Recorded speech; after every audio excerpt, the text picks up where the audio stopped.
everybody, and welcome to Heel Heat. My name is George Coles, and on this episode, we're doing It Came From The Network. Topic of this It Came From The Network, George the Animal Steele. This is one of the old Coliseum videos that they've uploaded under the section called Home Videos. And before we get into the review, this was a request from a good friend of mine, the American Samurai, Bucky749. We made a deal. At the time he made the request, I had 1,301 subscribers. The deal was if I got to 1,315 subscribers by the end of November, I would do this video. I'm at 1,308 at the time I'm recording this, so I wasn't there. However, I have an idea of something I want to do for December, so this wouldn't necessarily fit into the December schedule.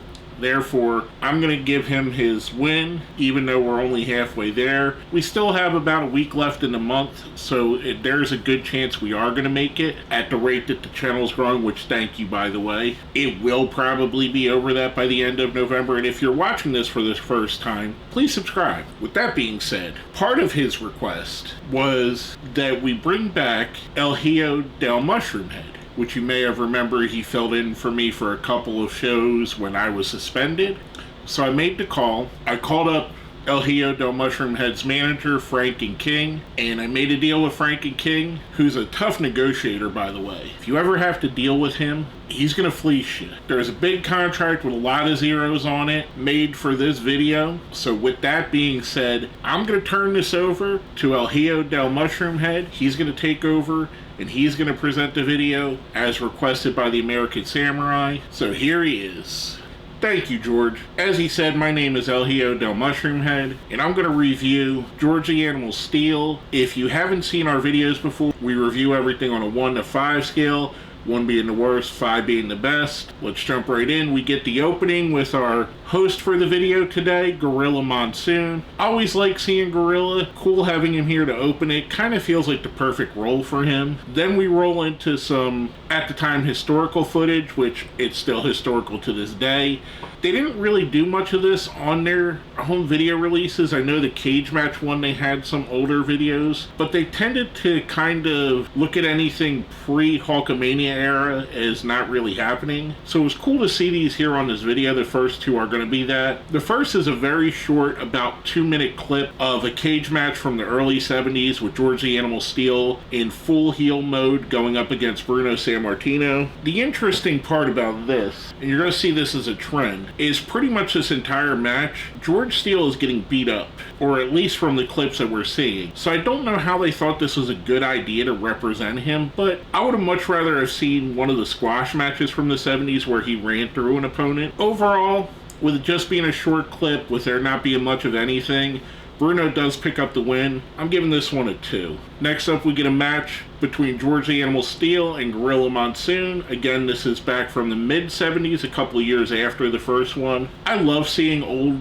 footage of Gorilla Monsoon because to me he was a guy on commentary with Bobby the Brain Heenan, so getting to see that side of Gorilla is always really cool. This is another short clipped match. Gorilla wins by countout. I'm giving this one a 2. Then we get fast forwarded to basically the current era at the time of the video, and this is the feud I most remember George Steele having. We get a match with George the Animal Steele versus Macho Man Randy Savage from Saturday night's main event. This is the beginning of the George trying to go after Miss Elizabeth and trying to date her and really pushing Macho Man as a misogynist and someone that kind of treats his valet badly. This was more gimmick than it was match.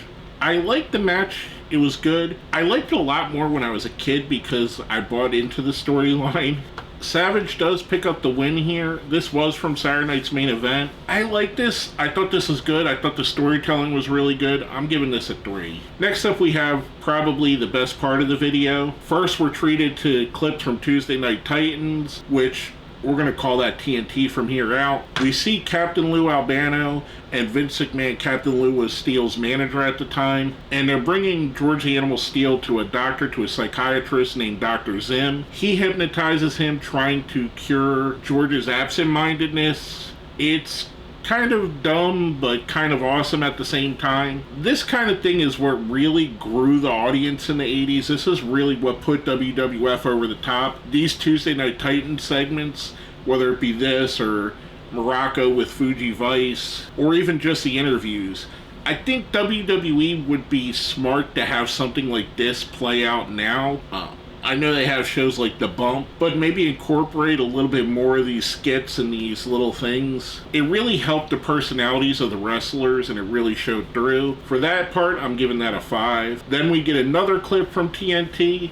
This time it's Macho Man and Miss Elizabeth being interviewed by Vince McMahon. When a guy comes up with a delivery, and it's basically some flowers from Miss Elizabeth from George the Animal Steele. We know this because he puts turnbuckle padding inside the box, which very cool touch there. Macho Man flips out, goes crazy. I mean, like I said, this is just perfect. You're building angles, you're showing different sides of wrestlers outside of the ring. I enjoyed this segment. I'm giving this a 5 as well. Then we go back to Dr. Zim with the aforementioned Captain Lou and Vince, and obviously the animal there. He's going to try electroshock therapy on the animal, which he shocks him. George seems to revert to a kind of stereotypical, snotty, educated, I guess you could say, voice, and says, "How now, brown cow?" before reverting back to his more simplistic kind of caveman ways. I always took George the Animal Steele as being like a caveman. I think that was what they were going for with that. This was fantastic. Again, another really good segment. These things are probably my favorite part of the video. I'm giving this a 5. Then we're treated to another Steele versus Macho Man Randy Savage match. This, I think, was a little bit lesser than the first one, and there's another reason why I'm going to give it a lesser rating here as well. I didn't like this match as much. It was less of a story being told, more of a kind of going through the motions type match. Ultimately, Savage does pick up the win here by DQ, which we see a lot here. And this is where I'm starting to get fatigued with this show.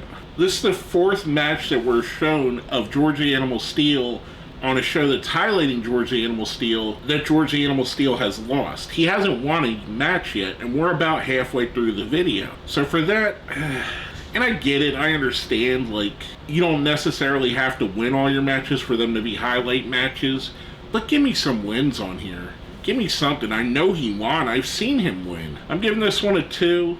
Again, subpar, especially for the standards. I probably would have liked better if they put their WrestleMania 2 match on here, but I know why. They were probably still in the process of selling the WrestleMania 2 video cassette when this came out, so that's probably why this is here. That's followed up with a tag team match with probably the most unlikely tag team you could ever think of, unless you were a fan of the WWF in the 80s, and it probably was normal. George the Animal Steele and the Junkyard Dog going up against Demolition. And this was pre-championship Demolition, so they had different kind of face paints than what we're used to seeing with Demolition. Demolition, to me, great tag team. I don't think they quite get the respect they deserve. Yet again, this was another match. Junkyard Dog and George Steele lose by disqualification again. So, again, this is 5th match into the show, and we haven't seen him win one on a video cassette meant to highlight him. I'm going to give this one a 2. Again, it's just more of the same. He's getting disqualified, and I understand it's for his antics and that he doesn't necessarily care about wins or losses, or as they're playing it off, doesn't understand wins or losses. But give me something. If I'm a George the Animal Steele fan here, I'm upset that I'm not seeing him win any of these matches. Just a little bit of contention, a bone to pick that I have here. I think they should have did it. Next up, we get another segment, which is Mean Gene Okerlund at the Detroit Zoo looking for George the Animal Steele. We see them go around to all the things in the zoo, see the different animals there. I rather enjoyed this. This is the part of the video that's really shining for me. The outside of the ring stuff, getting to see them do character development here. I enjoyed this rather well. Mean Gene has done a lot of at the zoo skits. I remember he did one with the Bushwhackers. I want to say there was one with Outback Jack as well, but that may have just been a crocodile farm. This was really cool. I'm giving this a 4. Next up, we have Steele versus Seika, aka the father of Roman Reigns, the real head of the table. Match-wise, this is probably one of the worst matches on here. However, we do get a win. George the Animal Steele finally picks up a win. Maybe they should have highlighted this first before going into his losses, or mixed it in a little bit better. I know it's chronologically going down the list, but still. He won by a DQ here. He tries to unmask Kimchi after the match, which, if you don't remember, Kimchi's most remembered for being the masked guy that would be with Kamala. I think most of the time it was the Brooklyn Brawler under the mask, which, if I've said it before, I'll say it again. I never understood why wrestlers who have a known personality would wear a mask for something different. It makes no sense to me. Next up, we get George the Animal Steele versus the King Harley Race, and this is just a mess. The match isn't good. We get to see some of the classic Harley stuff, the corner bump where he flips over the corner, the seesaw spot going out of the ring where he basically hooks his feet on the top rope and kind of is laying perpendicular where his head's basically facing the ground and teeters back and forth while the face hits him. But it's a mess, and it's short. And then King Kong Bundy gets involved, which causes a disqualification, which again, we get another George the Animal Steele win. However, it's after 5 losses we finally get 2 wins. A bunch of the baby faces come out: Hercules, Scott Casey, Lanny Poffo, the Young Stallions, Jim Powers and Paul Roma, and then finally Bam Bam Bigelow, which kind of evens the odds. This is probably my least favorite thing on here. I hate to say that because I'm such a huge Harley Race fan. I didn't like this at all. I could have lived without it. I kind of feel like they put this on here to lower Harley Race because they seemed to want to do that at the time. I'm giving this a 1. Next up, we get a very, very dated segment, and I feel like every time we go back to the 80s, I have to put this disclaimer out there that it was a different time. We get Adrian Adonis, who's trying on women's clothing. The crust of the gimmick is that he's gay, basically, so some really quasi-homophobic stuff, but this isn't really different than anything you've seen in any other form of media at the time. Again, it was a different time with different sensibilities. Not saying it was right, just saying it is what it is. You gotta remember, this is the same era where it was okay to be a heel just because you're from Russia, or it was okay for a non-Native American to play a Native American and wear stereotypical garb. Think of the Iron Sheik, how stereotypical that is, even though it may be accurate that he was from Iran. It was a little bit different times. We're still in the era here where being gay or effeminate makes you a heel. Basic. We get George the Animal Steele attacking him because, of course, he's going to, because the babyface has to run off the person that's different. I know what it is, and I know why it was there. I can't say I enjoyed it, mostly because I'm looking at it through 2023 eyes, at something that happened back in the 80s, and it doesn't feel as politically correct now. I'm going to give this one a 2 again. I hate to give them bad notes because they did well in what they were asked to do. Just what they were asked to do doesn't meet my current sensibilities, if that makes sense. That's followed up with George the Animal Steele versus the Honky Tonk Man, which, again, if we seen that just there, we should have maybe got an Adrian Adonis match. I know he left shortly after that, but I'm not sure if they even had a match, but maybe they did somewhere. I don't know. But if they didn't, why give us that? Anyway, I digress. Back to the match at hand. Steele versus the Honky Tonk Man. Again, this is a quick match. Honky Tonk Man picks up a win here. Not great. Much on the lines of Harley Race. I wanted to like this because I like the Honky Tonk Man, and I do like George the Animal Steele. As a kid, I really liked him. He was one of my favorite wrestlers. I loved the gimmick. It made a lot of sense. It was meant for children,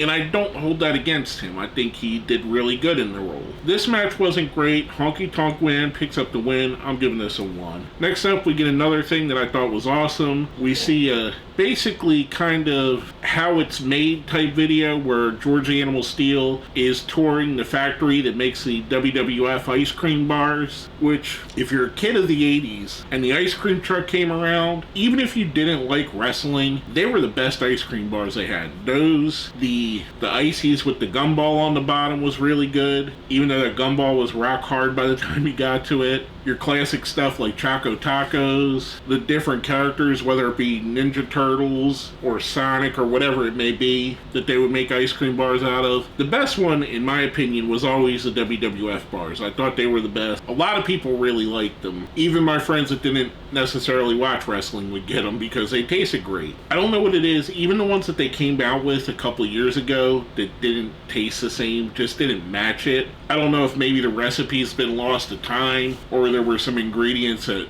maybe the FDA doesn't approve nowadays. I don't know. But I'd love to see him come back, much like our friend CM Punk would.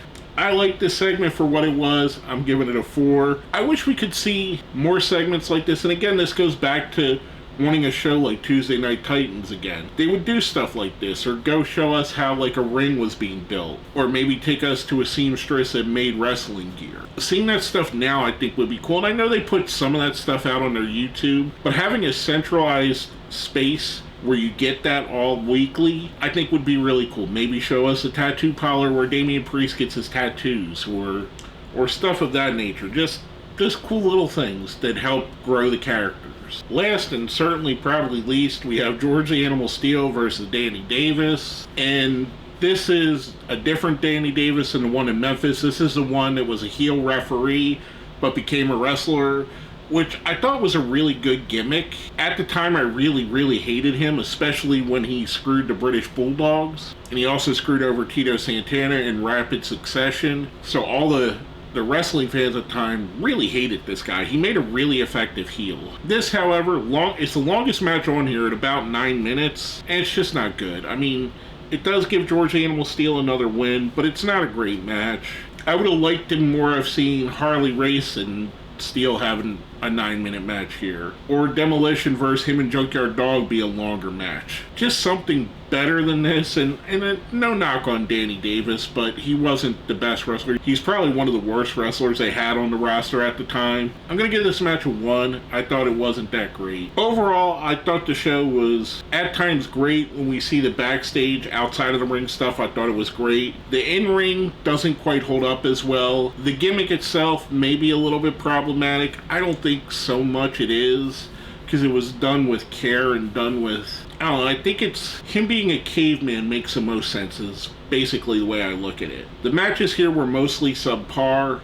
I mean, we have some of the greatest wrestlers of all time in Harley Race and Randy Savage out there, but we're not seeing their best work in this. Overall, I'm probably going to give it a 2. I would recommend checking out the Tuesday Night Titans segments here, and maybe watching the first 2 things if you want to see clips of Gorilla Monsoon and Bruno Sammartino, which we don't get a whole lot of. Again, I didn't think it was great, I just thought it was pretty much there. Now, with that being said, if you made it here to the end, let's smash the like button, share the video, subscribe if you haven't. If you see where it says join, that's how you become a member. Becoming a member definitely helps out. It'll help for George to pay for me to make appearances, because I'm not cheap. And my manager, Frankie King, he drives a really hard bargain. I'm so glad I hired him. And if you made it to the end here... Hold on, wait a second. Just so everybody knows, this is not El Hijo de Mushroom Head. This is George, okay? I mean, clearly it's George. You can tell just by his, his beard and everything. So, I mean, honestly, here we go. This is just proof right here. Oh, shit. Oh, I'm sorry. Clearly, I was mistaken. You are American Shocker. I get it. I'm sorry. And I would have got away with it, too, if it wasn't for you pesky kids. So, with that being said, and with the interruption from our general manager here, this has been the American Shocker. Once again, thanks to the American Samurai, and you've been watching Heel Heat.